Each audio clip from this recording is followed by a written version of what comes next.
Hi, welcome to Look at the Podcast. I'm KD. Let's get the show started. So before I get the show started, my thoughts and prayers goes out to everyone, every week, every hour, every second, every day.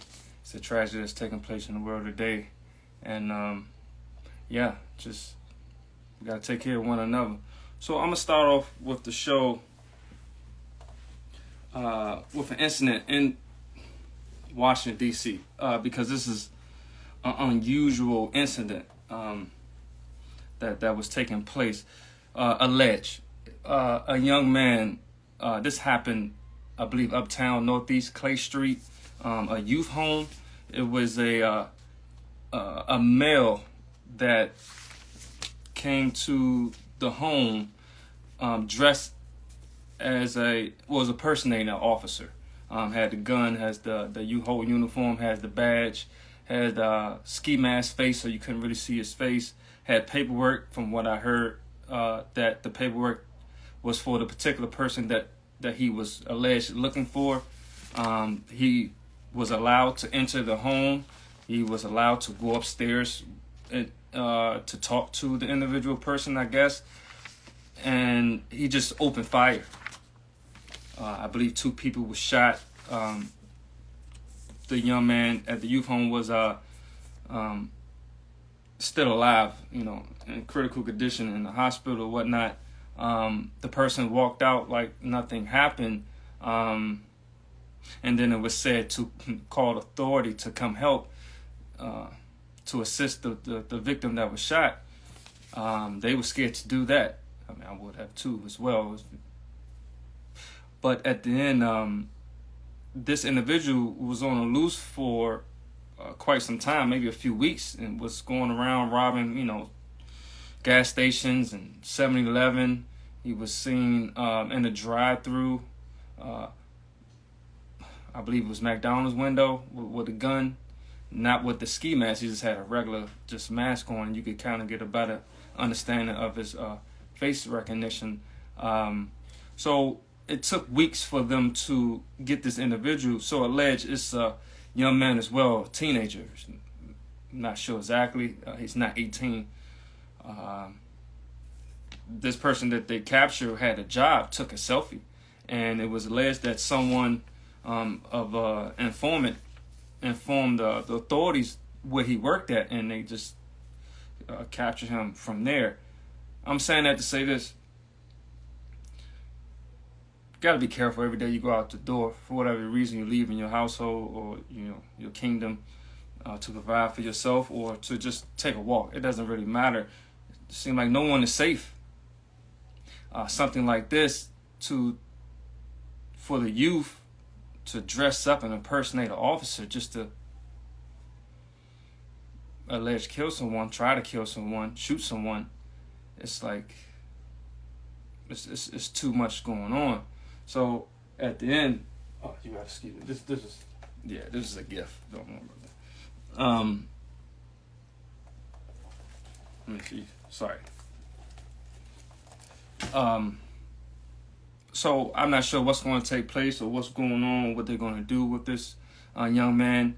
It's all alleged because you never know if this individual did this or not.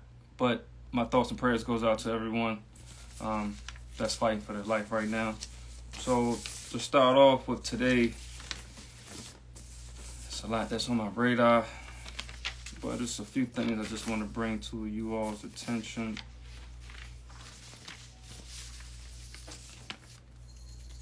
I want to start with Credit Karma. Yes, Credit Karma is on my radar. On this platform, we speak about health as wealth, but also speak about financial literacy and things of that nature.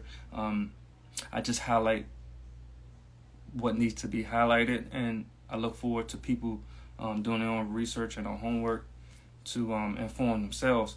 But Credit Karma, the FTC launches a claim on process for false pre-approvals.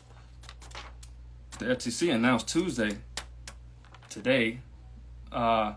that it was launching a claim process for nearly 500,000 consumers involved in the matter. The agency last year fined Credit Karma for $3 million after accusing the company of making deceptive claims that the consumers were pre-approved for credit card offers, but in several cases, those consumers were not qualified, wasting their time and involving them in needed credit checks.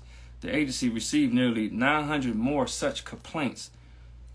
According to the announcement, the FTC is sending notice to 425,000 consumers who may be eligible for payment. Consumers can apply if Credit Karma offered them a pre-approval credit card, which they were later denied.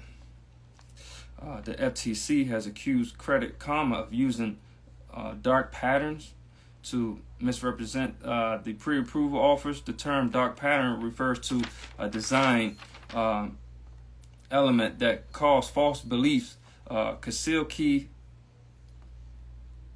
information, led to unauthorized charges, or customers into sharing personal data. The FTC announcement comes as American consumers have become increasingly on credit cards to manage their finance in the face of rising prices. According to the credit card use during economic turbulence, PYMNTS Intelligence and Ellen Collaboration, a third of cardholders said they increased the share of their expense paid by credit cards prior to the study, while just 15% have reduced their credit card spending. That's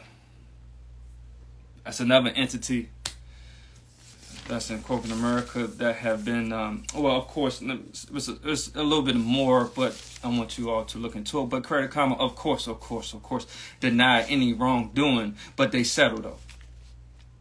So at the end, they don't care anything about you as well. For them to do that from the jump, to say that they pre-approved and they denied that they didn't do or say or allege these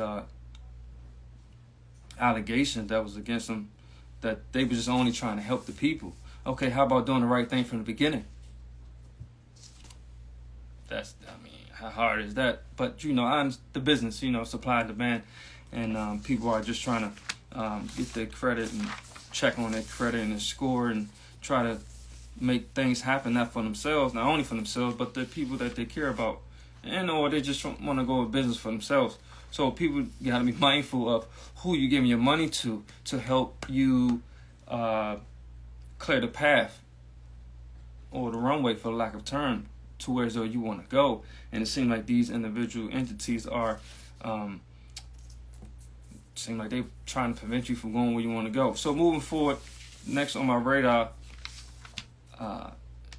TracFone. I know. Growing up, people say TracFone, but this is actually called TracFone. Agrees to settle for $23 million over FCC allegations over violations of Federal Communication Commission rules. TracFone admitted to violations of the FCC rule on the Lifeline and or Emergency Broadband Benefit Program. The company self-reported the apparent violations after it was acquired by the Verizon. The TracFone settle came from the FCC Washington, D.C. Bureau. TracFone will pay a $17.478 civil penalty, along with a $6,013,000 to resolve a 2020 notice of apparent liability for other Lifeline violations. The FCC said the FCC required phone service to have been used in the past 30 days in order to qualify for the Lifeline claims. That is to ensure that public funds aren't paying for unused service. The investigation showed that the TracFone, I don't know why I put that on there, TracFone was not properly determined customers' usage and thus not following the regulation. The TracFone FCC now says that the TracFone system was counting phones that received inbound text messages during the 30 prior days as being active. The company also claimed to be supporting customers who were enrolled in both Lifeline and EBB, even if one of the servers wasn't used during the prior 30 days. TracFone agent used falsified tax docs were paid commission against the FCC rules, the agency says. The TracFone was found to have had 79 field enrollment agents being paid based on commission for how many customers were enrolled, which is a violation of FCC rules. Field agents use falsified tax documents to enroll individuals for Lifeline and EBB. TracFone FCC fine announcement said, which led to TracFone reimbursing the Universal Service Fund $22,654,154 for Lifeline from January 2019 through October 2021, and also paying back $17,880,598 in EBB funds. TracFone Wireless agreed to pay $13.4 million earlier this year to settle claims. It's normally allowed an eligible customer to get free phones through a federal program for low-income people to get more enrollment and commission payment for itself. Cell phones, late payments, credit cards, cars. It seems like it doesn't matter what industry. It seems like not all, but most people in these industries are just taking your money. There's people out here that can help you with what you need.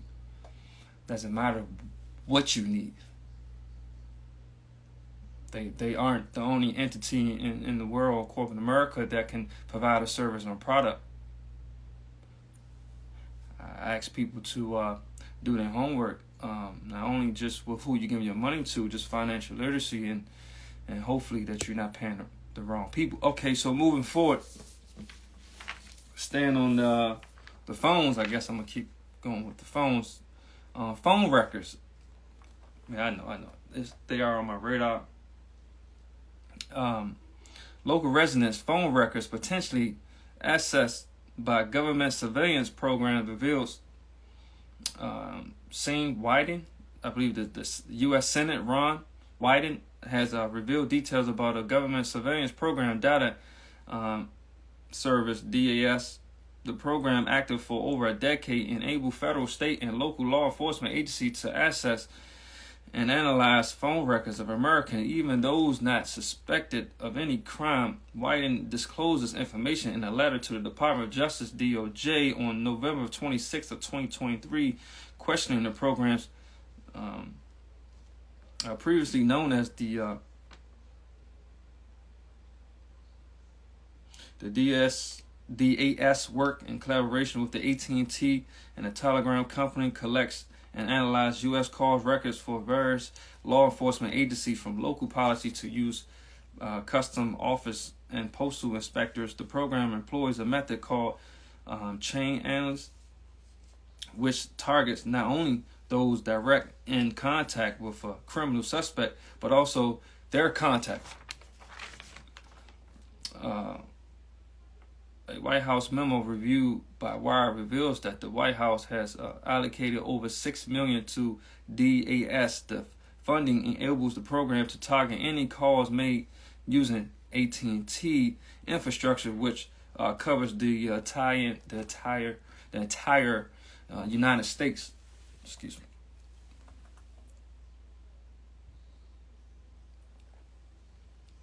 me. Yeah, get your merch. It's available right now. But and continue this in the letter to the U.S. Attorney General Merrick Garland, Wyden voiced serious concerns about the DAS.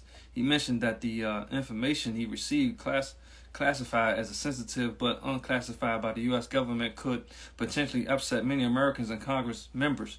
Although the information doesn't threaten national security, federal officials like Wyden are not allowed to disclose it publicly. This disclosure has sparked questions about the intent of surveillance of American citizens and the legal of such program. The consumers, the citizens, the people, over here. So Gifted Monumental Music Group and EOSE, we are for the people. That's what it's about. It's about the people. It's about the community, and these kids and these youth. They are the future. Actually, they are right now, but they are the future as well. And if we don't take care of what needs to be done as leaders, so-called leaders, or guardians, whatever you want to call yourself, we don't step up to make sure that the money is allocated to the right people or tribe and or community, it's not looking too good for the economy. And we just need to, work with one another, build with one another, support one another. Things will get better. It will get much, much better if that is the approach from people. Most people, should be all, but it's never all of anything. But for most people, if we support one another and provide a service and a product to one another, it will solve a lot of problems that's been taking place in the world today, worldwide. So it was one more that was on my radar. And this is about, the health part. What is it called? OxyContin. The Sackler family has tried to get immunity from civil lawsuits by filing bankruptcy that might be illegal. The U.S. Supreme Court would decide whether Purdue Pharma bankruptcy settlement would stand. The company, built by the billionaire Sackler family, declared bankruptcy in 2019 amid countless lawsuits. The decision could have wide-ranging effects on how companies and organizations use bankruptcy court. The U.S. Supreme Court is set to hear a case that could have extraordinary consequence for companies that claim bankruptcy when faced with personal injury lawsuits. Namely the Sackler family of billionaires who have been widely tied to American opioid epidemic. The Sackler company, Purdue Pharma, manufactured and aggressively marketed the highly addictive painkiller. After becoming one of the America's richest family, the Sacklers have faced countless civil lawsuits on top of widespread contempt from families who have lost loved ones to opioid. The thousands of civil suits prompt Purdue Pharma to file for bankruptcy in 2019. By 2022, Purdue Pharma reached a settlement that could have exempt the Sacklers from civil lawsuits while funneling up to $6 billion towards fighting the drug epidemic. Right? They are accused of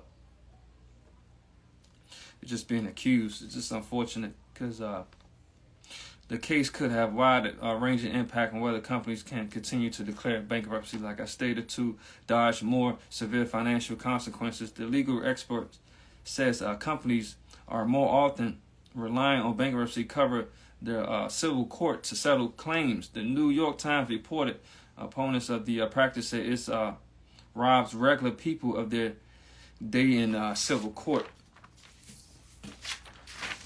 The Sackler settlement deal did not require the Sacklers themselves to declare bankrupt, just the Purdue Pharma, according to the Times. In effect, in the shields, their billions of dollars occur from OxyContin sales and grants them a unique level of immunity. Purdue Pharma told in a statement that the legal challenge to their settlement will single-handedly delay billions of dollars in value that should be put to use for victim compensation, opioid crisis for communities across the country, and overdose rescue medicine. Health is wealth. I know people take prescribed medication or just medication itself. And I would say, once again, you can always do your homework. You can do some home remedies and things of that nature. You could try some natural things that can actually help with some of your concerns about your health and your well-being.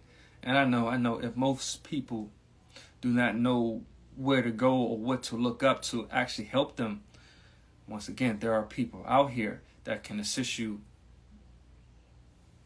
with the goods that you need, service to help with your health conditions as well. We just have to, as a people, as community, to look at who we giving our money to and who you are trusting. And most of the time, those who are around you are the ones that can really help you. Now, for whatever reason that you don't want that help, it's to each his own. It's your preference. It's okay. It's okay.